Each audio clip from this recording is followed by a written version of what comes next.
Hello everyone, in this tutorial I will show how to fix the swipe reply not working on Instagram.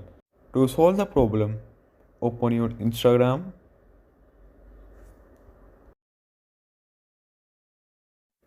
Now go to your profile, click on the three line button, go to setting, now go to help. Now here click the option report a problem. Now type the same which I type.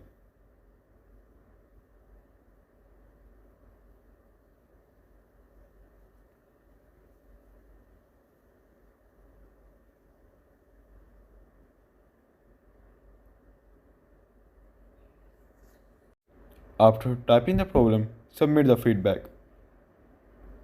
In few hours your issue will be fixed. Hope you like the tutorial. Thank you for watching the video.